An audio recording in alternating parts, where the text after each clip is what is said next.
Welcome to KBcast, the podcast for security executives, interviewing people from around the globe on how organizations can operate smarter and stay safer.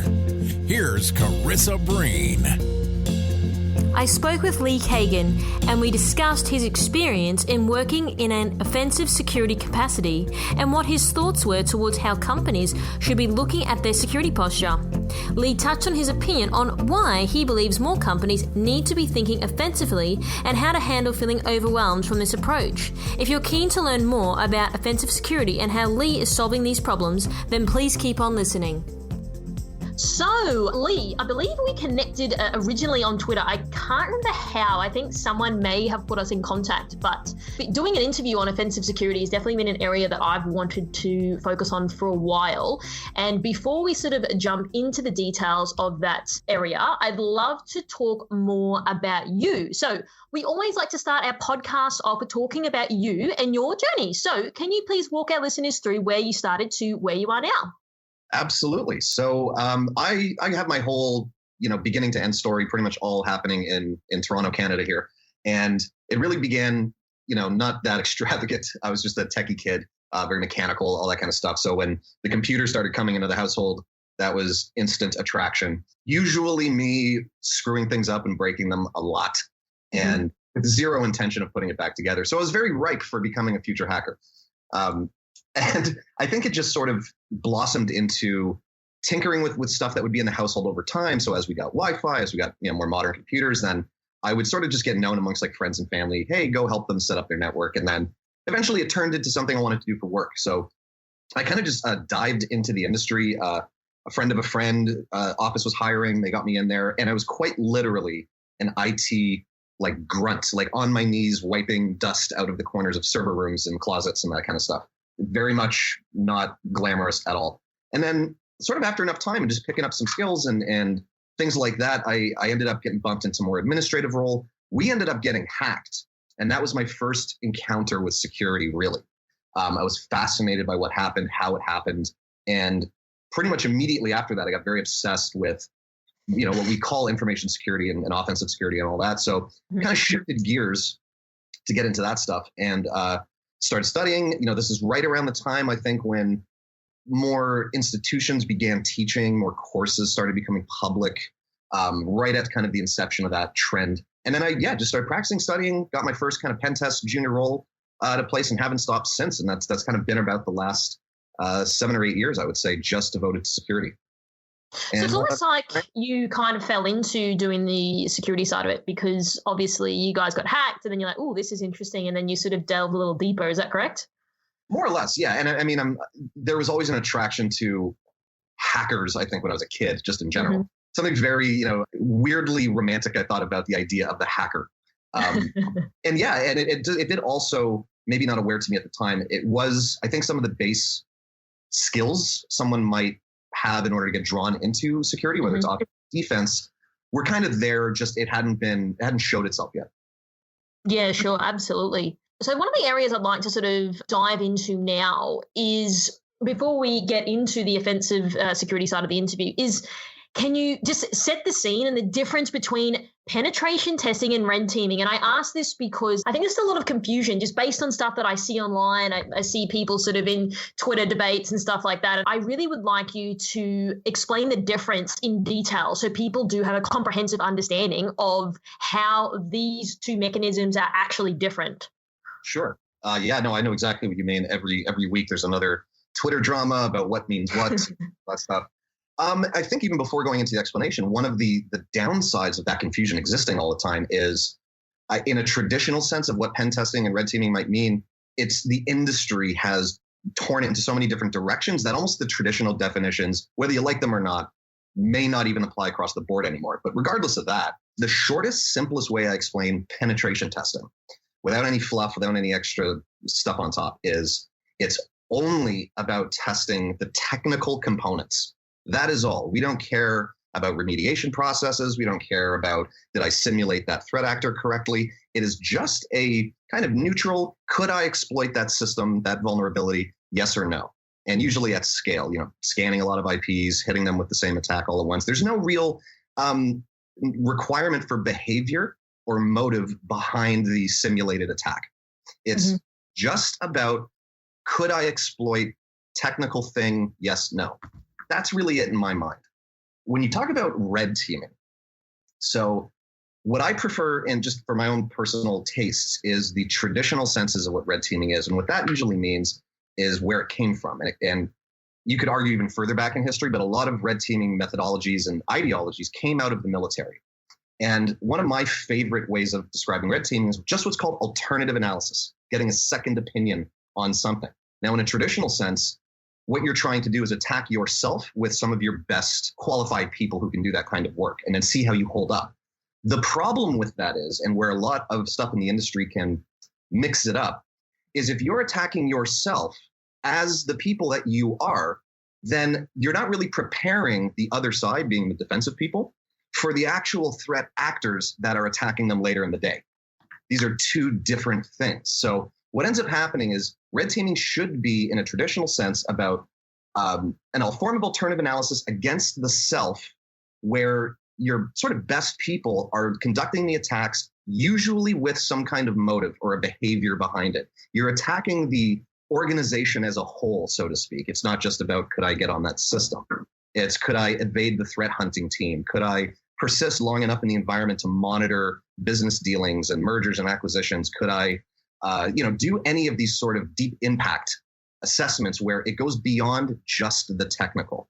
You're trying to, in some way or another, simulate a threat, whether that's a specific actor with a specific set of things they do, or it's a series of threat techniques or intrusion sets that you're worried about. And what you're trying to do is usually either nail those on the head for as close as you can get to how they look and they feel in reality, or constantly test the organization 24/7 throughout the year as a dedicated internal red team in all aspects of the organization, not just, could I get access to a computer? That's not painting any kind of picture.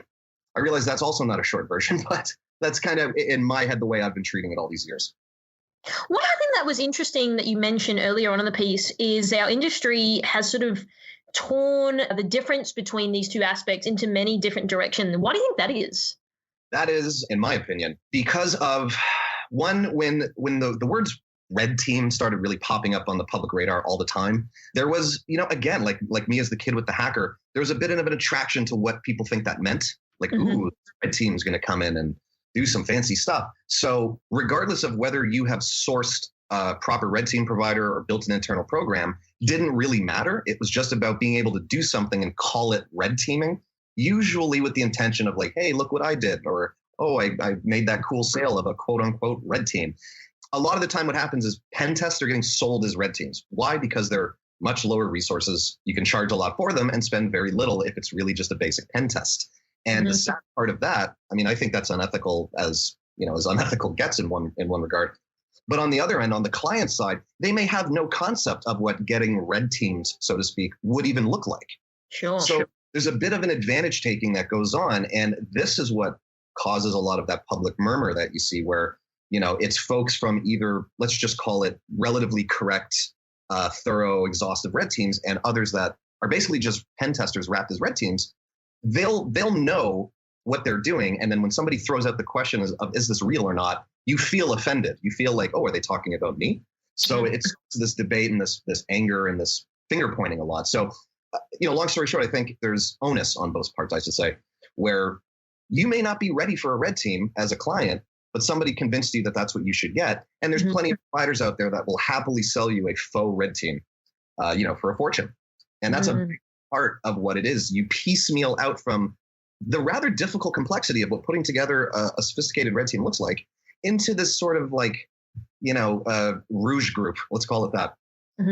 It's not even really, red team. It's just piecemealed, help get the sale done. We don't have to deal with them later. We'll get a chunk of cash and walk away. And that's not going to look good for you in the long run. No.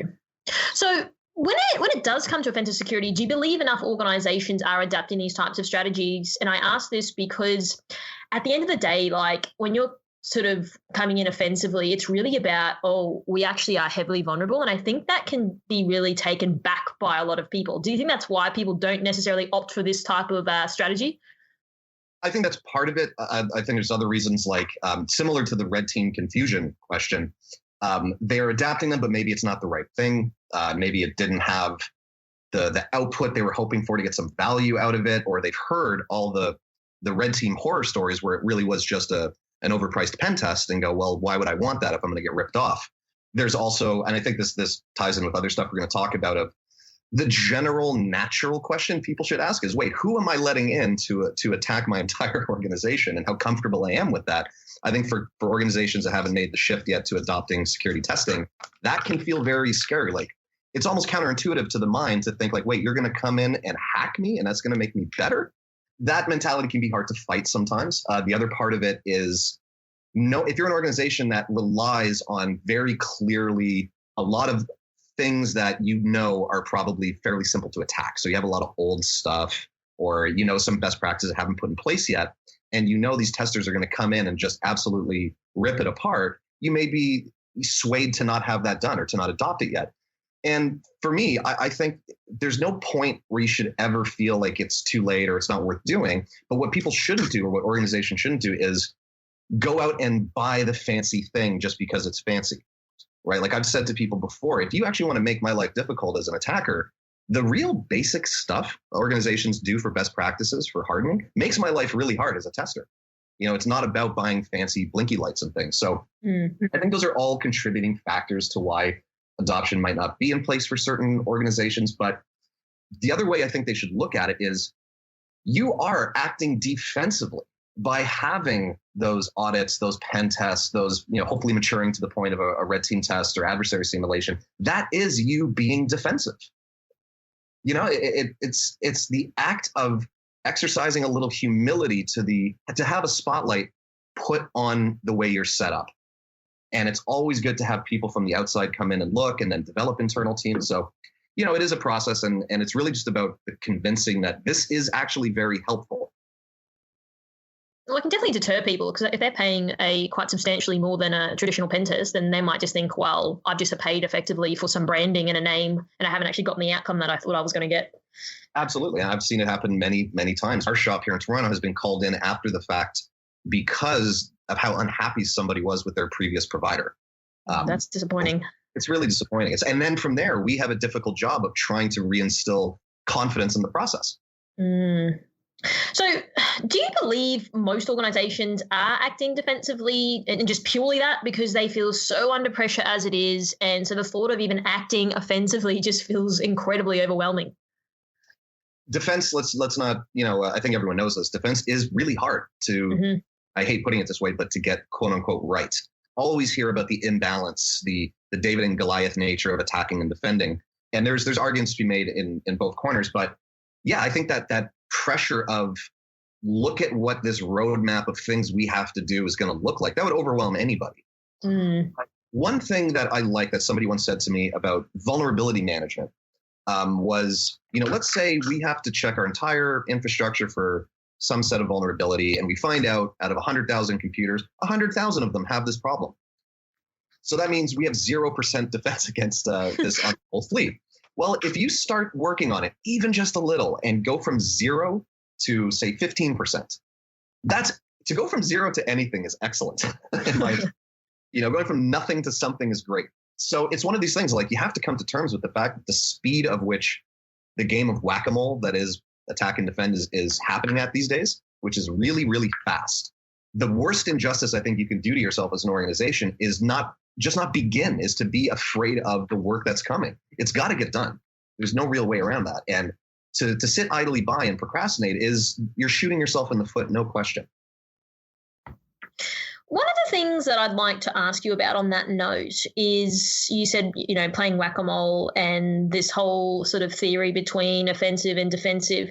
This seems, in my opinion and experience, this seems to be like a bit of ego between those red and blue teams. What do you think? Why do you think that is? And I know this because I got a lot of friends that work in blue teaming, a lot of friends that work in red teaming, and there's just like this awkward Mexican standoff thing, and I'm just curious as to why. Yeah, well, the why, I don't have a clear answer. I think I have some indicators of where that comes from. One is just, first of all, it's just the nature of, well, you're on that team, I'm on that team. So it's tribalism at its best. we gave ourselves labels and we said, you're on the defender's corner and I'm in the attacker's corner. Ding, ding. There's also, and, this isn't true across the board. I think a bit of the technology culture comes with introverts. So it's very easy online or on Twitter to talk. It's very easy to do that. It's a lot harder in person, but it's very easy to brag and to show bravado and ego and all that stuff. The other parts to it is you have a lot of people that would come out from government and military sectors that get into InfoSec, and they have a pretty hardcore mentality and they're pretty loyal to where they come from. And then you have the sort of, hardcore street hacker ethos that exists as well. You throw all these groups together and yeah, you 100% have, like 7 cats in a room just meowing at the top of their lungs. It's unavoidable. I think it's completely unnecessary. Sometimes it's kind of cute and fun. But the biggest problem I have is I hate the attitude of they're over there, we're over here, we're enemies, we're not supposed to work together. I think that's a terrible way to look at things. And, sadly, I don't think anybody's going to be changing a lot of those attitudes. It's not everybody either. And usually the loudest people fill up that space. But I know there's so many of us that don't think that way. One of my favorite things to do in the world is work with one of my very good friends who's at another company who's a pure defender. We sit around and chat all day, just bouncing ideas off each other. And from each other. And it's the best thing. It's like my favorite part of my day. So yeah, I don't really know why that came to be other than I think we shouldn't be surprised that it did. I think it really is in general just an InfoSec thing. I mean, I ask people all over the globe about that, the ego and people think they're better than the next person. There's a lot of that. But it's just like I've sat like literally in a SOC and it's like the defenders going off about, oh, well, if it wasn't for us, then everything would be vulnerable and attacked and we wouldn't even have this organization. And you got like the offensive guys like on the other side going like, oh, well, if it wasn't for us, you wouldn't even know about anything. So there's still this, I don't know, this awkward behavior. So hopefully over time, people will just see that, yeah, we actually need both people, not one without the other. We need both to work together to ultimately protect. That's what we're all here to do. We're not here to sit there and say, well, I'm better than you or I'm better than that guy over there. And that's, I think sometimes people lose sight of that because they're so involved in what they're doing day to day and they actually forget the overall vision of why the hell they do it. That's true. And I think you're absolutely right. I'm always curious. Do other industries have this? Like, I don't imagine the plumbers industry having these, red-blue conflicts going on, talking plumbing conventions. I just don't see that happening. I think a part of that is inherited with the fact that we're dealing with security. So you feel you've done something in that realm, whether it's successful attack, successful defense. It's kind of easy to pat yourself on the back once and get a little drunk on it. I have no idea. I think it's just because to work in this industry, you do need to be incredibly passionate about it and you do need to do a lot of things outside of your day-to-day job and outside of your work hours to really maintain your level of knowledge and skill. So maybe, but maybe someone else out there can answer that question. What I'd like to talk to you next about, Lee, is from what I know, red teaming has always performed like an off-network with laptops and laptops that don't even necessarily exist to an organization. But if this is the case, how are these types of employees being monitored as everything they are doing cannot be audited as easily? Right. There's a few different scenarios here. One, I think the easy one is, and it's probably the most unsettling answer, is it's just a level of trust. It's kind of like professionals in a lot of different industries. I trust my doctor not to cut my head off when he's doing his thing, but there's no guarantee he won't. The same kind of exists a lot for those type of scenarios with red teamers. Now, if it's an external red teaming service provider, obviously you have no rights to audit their system whatsoever. On the internal side, it's what I've had experience with, what I know some others have done. It comes down to organizational policy and culture. So you either want total control over all the systems. I want to know everything you've done on your work laptop. Some organizations split them. So you have like your work laptop and your attack laptop, which is probably still a managed device, but you have kind of all the rights they would probably yank off your day-to-day work laptop. That's one aspect of it. The other part is you don't concern yourself so much for the laptop, but all attack infrastructure, even if it's the simulated command and control system that's supposed to represent the outside internet, is part of organizational assets. So maybe it's in your Amazon cloud or in your Azure cloud. Those are being monitored. So the only kind of piece out of the chain that doesn't really fall in there would be just the laptop. But again, it's going to come down to how that company feels, really. And what are some of the frameworks, I guess, organizations can adopt to ensure executives feel like they can sleep at night, knowing that their offensive security team are in fact doing the right thing? Sure. So with kind of known public frameworks with regards to red teaming, there's a few sticking around. There's some that I don't know how much I would suggest anyone adopt, but for general offensive security programs, you have things like P-Test, the Penetration Testing Execution Standard. That's always a great one. It's maintained by some really great folks. CREST, C-R-E-S-T in the UK, does some sort of like they're certifications essentially, but they're saying like you're a CREST certified red teamer. We've put you through some kind of process that sometimes makes people feel a little better. A good one, honestly, is I think people should check out various nations, like usually I'll use Canadian or US military documents that are public about how operational red teams are constructed, used, what their function is, what their process is, and then pick out what's relevant to you as a company. That's one way to do about it. I know a lot of people like to gravitate towards the MITRE ATT&CK framework. This shouldn't be used for this. I love MITRE ATT&CK. I love the people that work there. They're all phenomenal. But it is something that can supplement looking at what your red team is doing, using techniques, how many of them did they do, like almost looking at it as a metric type of deal. Another thing that's becoming, I hope, more common, that I know a few shops are working on, is sort of like red team operational performance metrics. So what that means is imagine like an ELK dashboard with all your fancy pie charts and graphs and whatnot. And the logs it's pulling in is about what your red team has done on the operation. So what time they clocked into the infrastructure, how many hours they banked on this op in the attack system, what commands they run, how many times they did something that got caught. These are almost like red team management KPIs you could look at in a way. And what you're doing is they're not just normal organizational, how's my team doing type stuff. This is what are they doing? How are they doing it? How often are they doing it? What are they doing that's not working? What is working during this operation? And when you collect that information, you look at all the ops during a year, and then you can have this nice, statistical metric-based way of looking at here's how our red team functioned throughout the year. Now that's something you would develop in-house, and you would pick the indicators that matter to you. But I think that's a really cool way of, on top of just the technical attacking stuff, looking at how your red team is making the best use of their time during offensive engagements.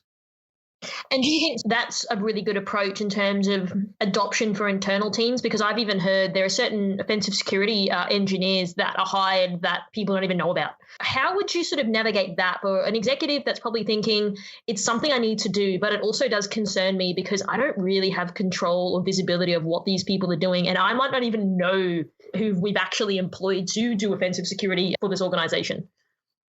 So I think this is where now what an organization may want to call this role is kind of up to them, but a liaison in a way. Now, normally a red team, I hope, would have a lead or a manager or someone that's going to collect that stuff, disseminate that stuff, and kick up those values to whoever it needs to go to, the CISO, directors, whatever. That's one way, because you're going to be hard pressed to find, I think, an executive that can sit around and watch the dashboard for what the red team is doing or not doing that day.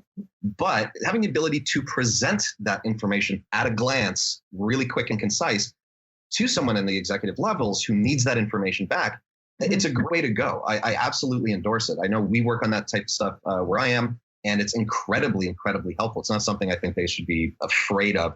It just doesn't have to solely land on your shoulders only as the CISO or whatever it is. Give the action order, kick it down the line, have that liaison, work with the red team to get set up to start collecting that information, and have your ones and just report it. I guess at the end of the day, it's really about that assurance, right? Like, yes, we brought in these guys. We don't even know who they are. They're doing offensive security stuff with laptops that are off network. And I think it's just really, at the end of the day, it's about that assurance that we've got these people in order to make our organization safer. And that's what their whole function is to do. And I think that just some of the conversations that I've heard is like, oh, yeah, but then I don't know if what they're doing is right. What happens if it exposes me? And I think there's still that, like you said, originally speaking, there still needs to be that level of trust. And I think that's something that is going to take time. And I think it's just going to be, the more we mature as an industry, that this will become quite normal in terms of day-to-day type of function. Yeah, absolutely. And again, I can totally sympathize and understand that hesitance, but I think we can probably all agree that, the alternative is much worse. Mm-hmm. Where the people that did attack you and do whatever damage they did, I guarantee you're not going to be able to call them up and ask what they did, because they're, they legitimately are on the run. So I think it's still a better play, regardless of how you got to get out of those comfort zones or those discomfort zones sometimes. I would be quite impressed if someone did call someone up and say, hey, mate, you've hacked my organization. Like, can you just run through what you've done? I'd be impressed if someone actually did respond on that. But that is funny. There are those cases where the attackers went on Pastebin and posted how they did it. And I'm like, hey, the silver lining here is you got a free pen test report. Oh, my God. That's nuts. Oh, okay. So, Lee, what do you sort of see that's on the horizon when it comes to offensive security? What do you sort of see in the next 12 to 18 months that in terms of trends that people should be looking to, or what do you sort of see this industry evolving to? I was on a panel not long ago, and one of the other presenters did a talk on one of the major threat actors and malware kits that's running around dropping ransomware and all that good stuff, and the technology behind it and what it used. And then later on the panel, we had a question about, what do you think the future of machine learning and AI is, and all those nice buzzwords. Yeah. And I flat out said, look, people can get all nuts about that the way they got nuts about Bitcoin and all that good stuff. I couldn't care less, to be honest. I really don't, because we just saw a talk about how visual basic macros took down an organization. I mean, those things are from like the 1800s. So it's kind of like flashy, big name stuff. Absolutely, I don't care about in terms of trends. Offensive DevOps is becoming very hot, so to speak. Mm-hmm. This idea of leveraging all these great borderline free DevOps utilities like Azure DevOps or GitHub Actions that allow an attacker to streamline, pipeline, workflow, build at need, build at request new versions of their kit, access it from anywhere, deploy it into your infected systems. That's an extremely very cool thing that it's getting a lot of attention.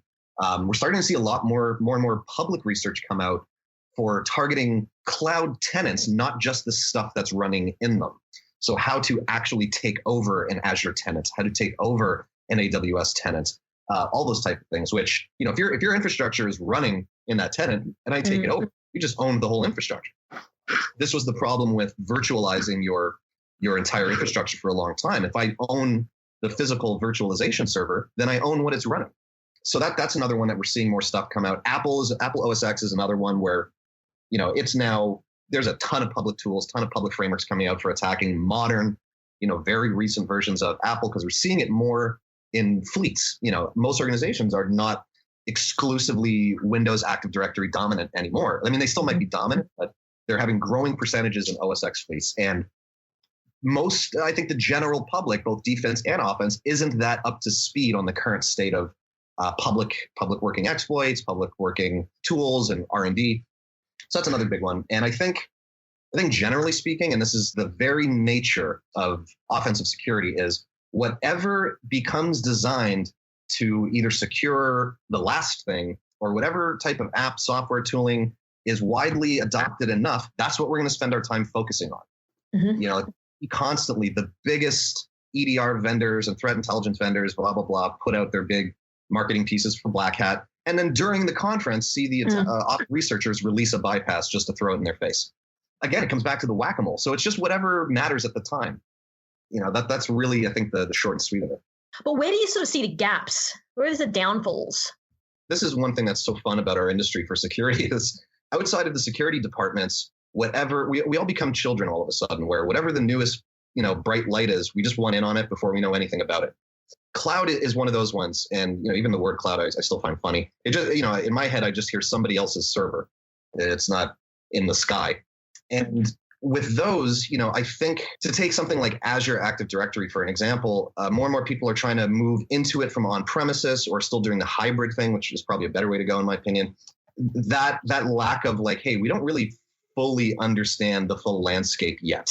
Let's kind of, shift down to first gear or second gear for a minute and just kind of hold off. Another big thing that contributes to, whatever the gap might be is kind of what we talked about before, is this idea of siloing out or completely firewalling out your defensive and offensive teams. That to me is bananas. I don't understand why they shouldn't talk to one another. You don't have to have the whole teams, every day getting on some sort of huddle conference, but I chat directly with our Active Directory people all the time. I chat directly with our defensive engineers all the time. And not the whole red team does it. Like I just kind of do it when we have stuff to talk about. So keeping those important departments separate from one another in a way where they don't communicate is absolutely detrimental.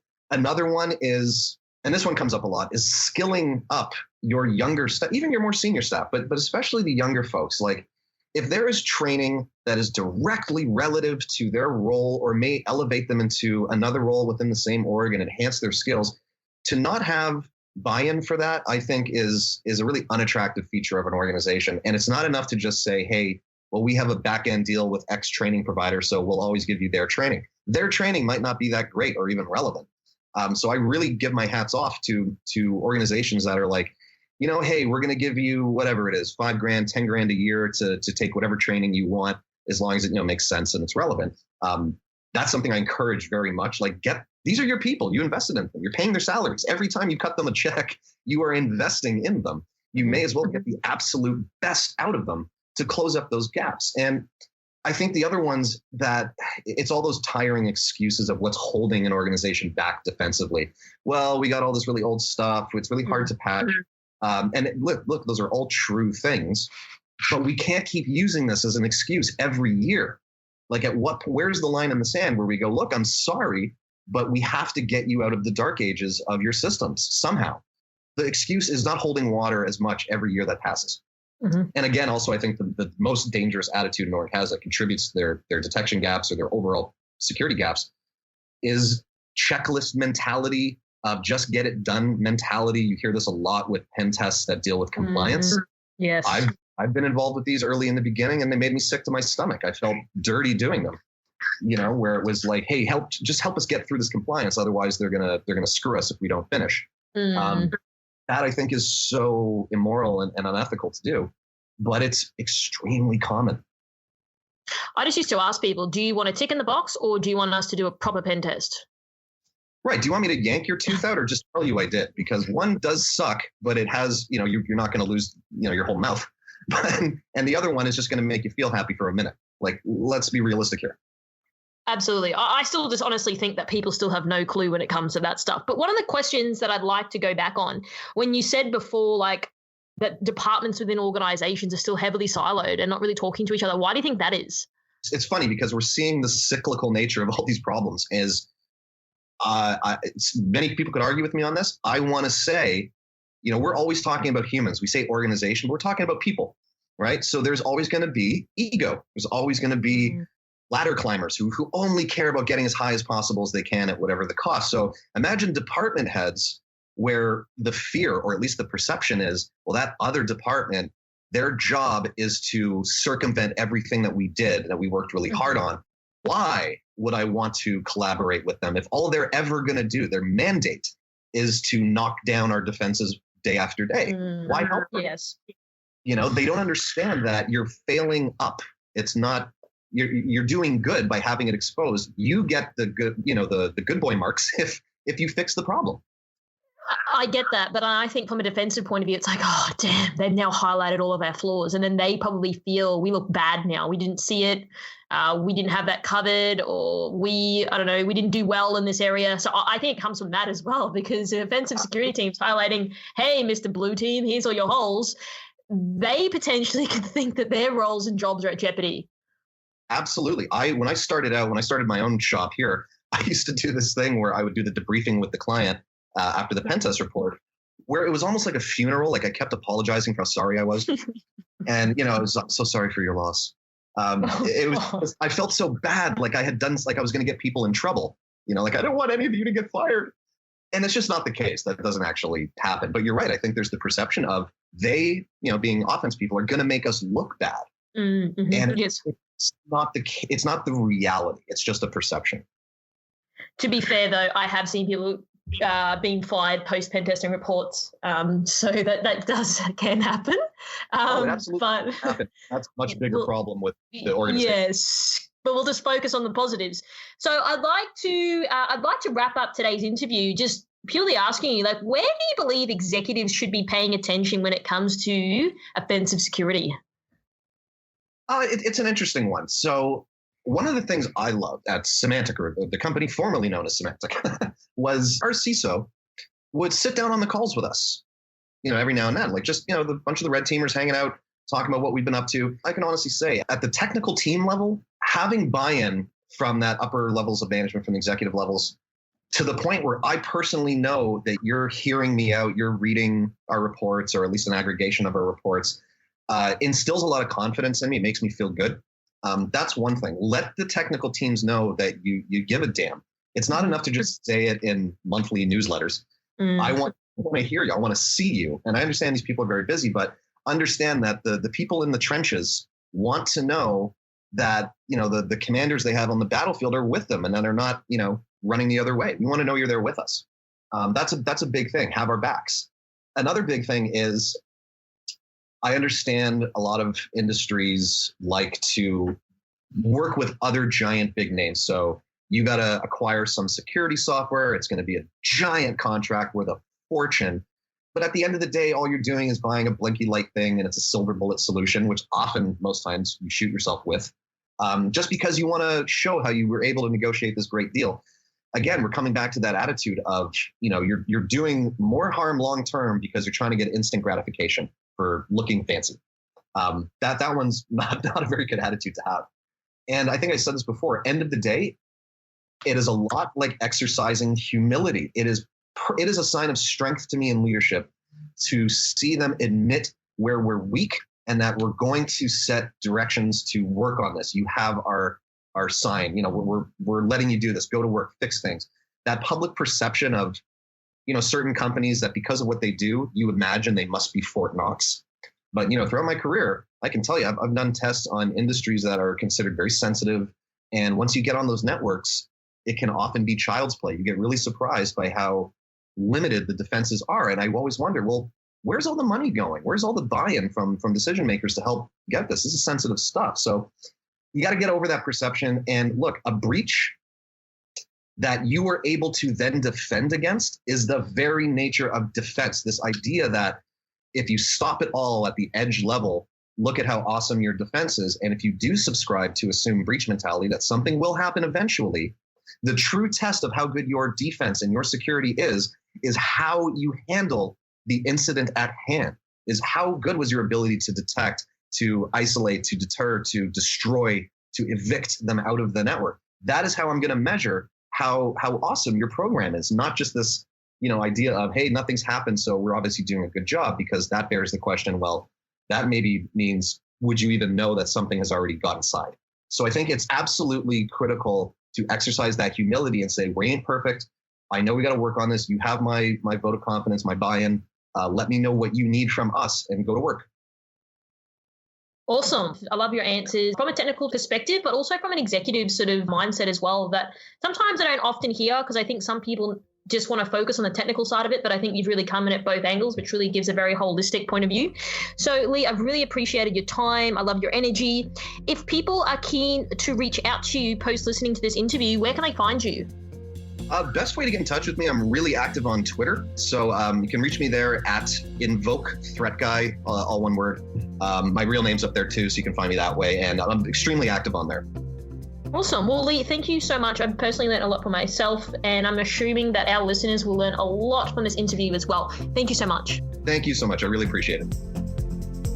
Thanks for tuning in. As always, we hope you got some new ideas or ways of thinking from this episode. And remember, you can always reach out to our guests if you do have more questions.